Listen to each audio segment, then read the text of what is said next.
December 5న ఓ cinema release అయ్యి Indian movie హిస్టరీలో అద్భుతాలు క్రియేట్ చేసింది. దీంతో ఇప్పుడు చరణ్ అభిమానులంతా జనవరి 10 కోసం చాలా ఈగర్గా వెయిట్ చేస్తున్నారు. 21న అమెరికాలో గేమ్ చేంజర్ ప్రీ రిలీజ్ ఈవెంట్ను గ్రాండ్గా సెలబ్రేట్ చేయనున్నారు. దానికి సంబంధించిన ఏర్పాట్లు కూడా జరిగిపోయాయి. మరోవైపు ఓవర్సీస్ అడ్వాన్స్ బుకింగ్స్ మొదలుపెట్టారు. అయినా సరే మెగా ఫ్యాన్స్ అసంతృప్తిగా ఉన్న దాఖలాలు సోషల్ మీడియాలో కనిపిస్తున్నాయి. కారణం, ఆశించిన స్థాయిలో బజ్ ఇంకా పెరగలేదని వాళ్ళ ఫీలింగ్.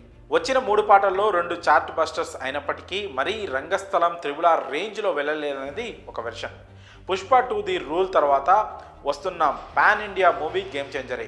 దాని రికార్డులు బద్దలు కొట్టినా కొట్టకపోయినా కనీసం ఓ 500-600 దాటితే తప్ప Charan cinema block buster అనిపించుకోలేదు.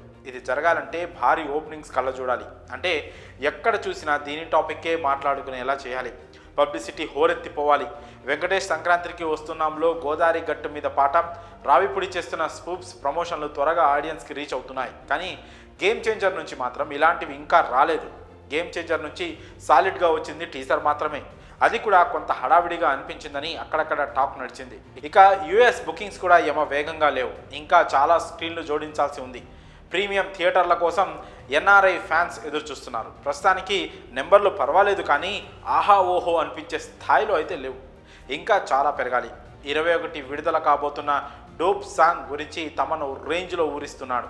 28న trailer వస్తుంది. ఈ రెండు కనుక సరిగ్గా డ్యూటీ చేస్తే అంచనాలు పెరగడం ఖాయం. కల్కి 2898 AD, Devara Pushpa 2 the rule లాగా గేమ్ చేంజర్కు సోలో రిలీజ్ దక్కడం లేదు. కాబట్టి ఈ రిస్కులన్నీ దృష్టిలో పెట్టుకొని గేమ్ ప్లాన్ మార్చుకోవడం చాలా అవసరమని అభిమానులు భావిస్తున్నారు.